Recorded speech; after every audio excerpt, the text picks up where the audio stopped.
morning, guys. I had to look down then because it was quite icy on the yard. Another icy, cold morning. Thankfully, no wind. And the sun is trying to come up.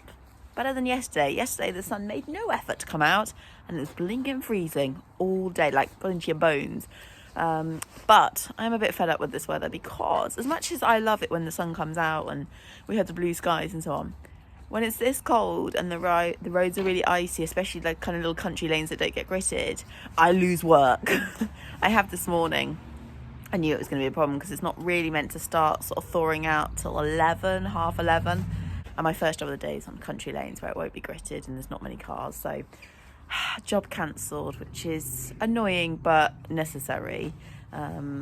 Just trying to work out what time to go to the second job of the day and hope that it'll be all right, because again, that's country lanes, again, not ideal. And I really need to get my guys out for quite a long hack today because Sienna is going a bit stir crazy.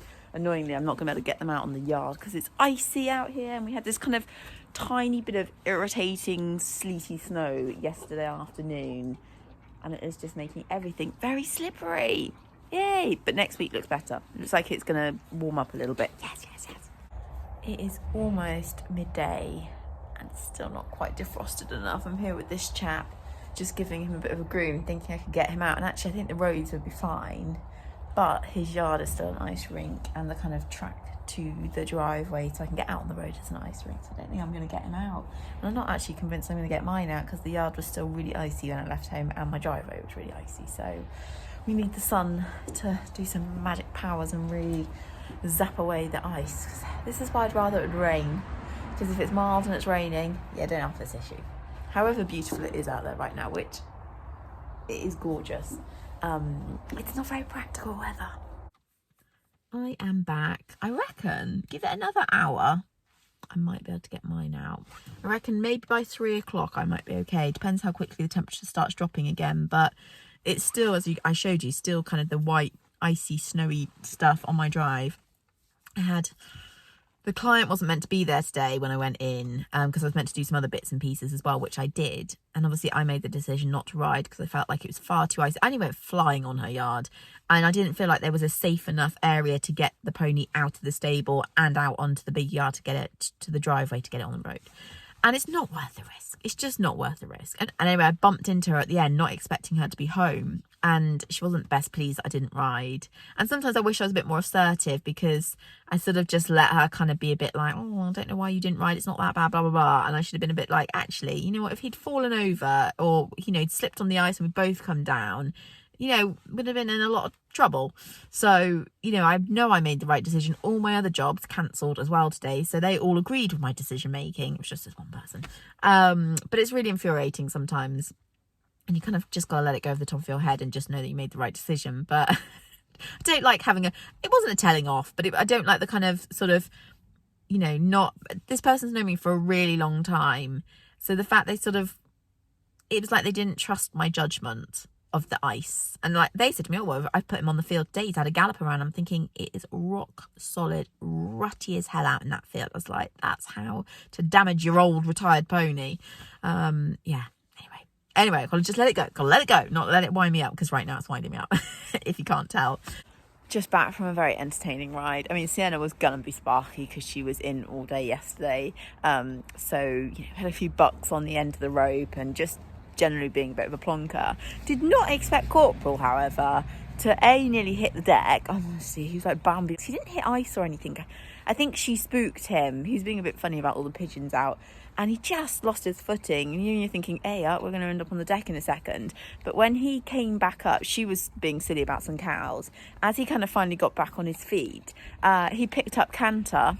She picked up Canter, and off we went down the road. And I mean, no means were we galloping, but we were cantering fast enough. And I was thinking, guys, stop. And the problem is, Sienna will keep cantering if Coop keeps cantering. And Coop was like, you know what, I'm not going to stop. And there's me pulling on the end reins like, Coop, stop. And he just ignored me, the little beat. Yeah. So for a moment I was like, hey, let's stop this, because I didn't want Sienna getting any faster and then really having an issue. But thankfully, I reckon we were probably cantering for a good 45 seconds, which felt like minutes at the time. Anyway, I wanted to do a quick talk on posture of horses, and embarrassingly, it's not something I've ever massively questioned in any of the horses I've owned, or even clients' horses. I know she's licking a salt lick, so she's like, tastes great. Conformation, yes, always, been very conscious of horses' conformation, especially when buying horses and things like that, but posture not so much. And when researching things for Sienna and looking into like possible ways of improving her, posture has popped up quite a few times, and it's been fascinating because all the sort of things they comment on that shows a horse's bad posture, she has got. Not sure actually having this hat on makes me look any better, but I feel like it's better than my riding hat. So one of the things this was from a vet that I was watching on YouTube who was talking about horses' posture. He's a spinal vet. He's also talking about kissing spine and sacroiliac issues. And he said with posture, some of the signs that horses got poor posture, other than the obvious, might be that they have a shorter stride, which I think she does when she's working. I think when she was younger, her stride was a lot more open, whereas now I feel like it's quite choppy and short. Another thing which was a really interesting point that I didn't know was that in the downward transitions, sometimes they can sort of slip into them, and she does do that. Not so much now, but certainly in her sort of earlier years, I used to constantly question her stifles, because she'd go from like trot to walk and you'd see her suddenly lose a bit of balance or just slip a little bit.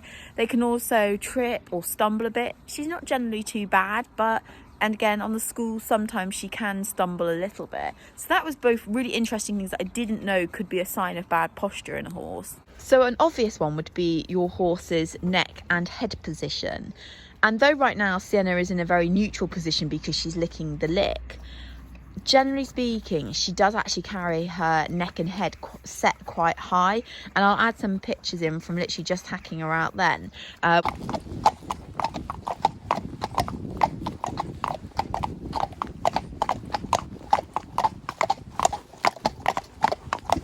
When she's trotting especially, she has her head very high, very giraffe-like. I wish she did more of this. And she ends up with quite a large under the neck muscle.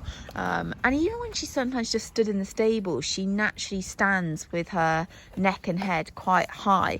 So that's a sign of poor posture, and it's obviously not good. And when I think about it compared to Corporal is always, you're really cleaning the wall there, aren't you? Corporal is in a very neutral position all the time, whereas Sienna isn't.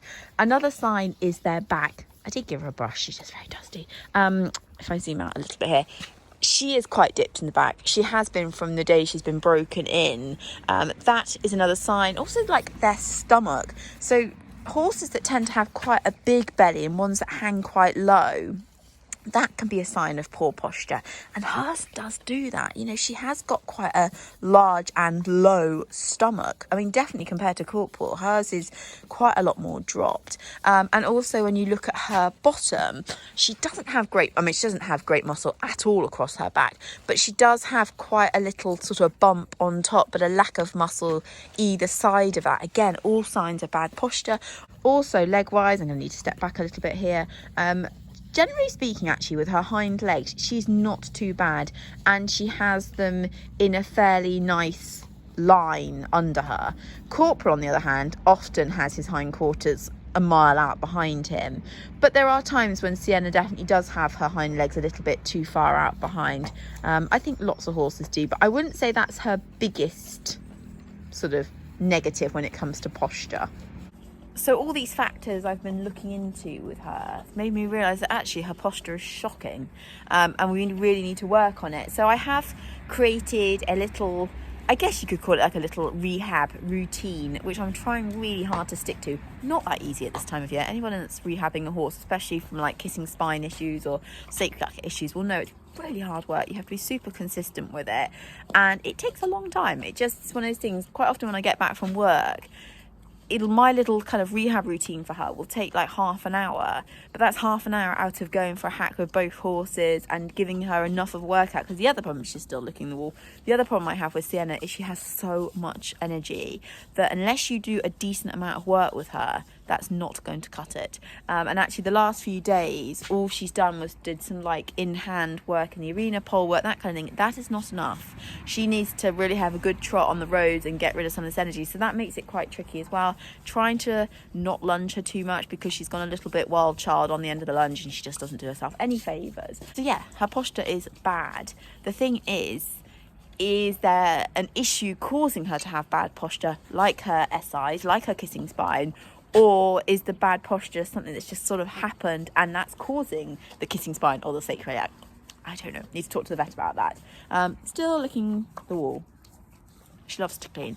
Anyway, it's been very interesting reading up on it and watching videos on it, and I've certainly now realised I've got to try and do something about it. But trying to get your horse to have a kind of more neutral head and neck position when they naturally like to carry it quite high, it's not very easy. And the other thing she'll do is, rather than go in neutral position, she'll just drop it really low, and that's also sort of slightly getting out of doing what I need her to do. So trying to make her sort of have it in neutral is not that easy. Look at that, all but 4:30 and it's still light.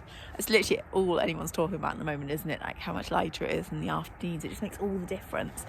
Anyway, I'm going to finish the vlog there because I'm going to do a separate video on the kind of sort of rehab routine we're doing with Sienna. Some of it's stuff I've done before and shown on the channel before, but some of it's new to me, and the kind of combination of what I'm doing is new, so it might be interesting to some people. And I'm definitely going to take more note of horse's posture.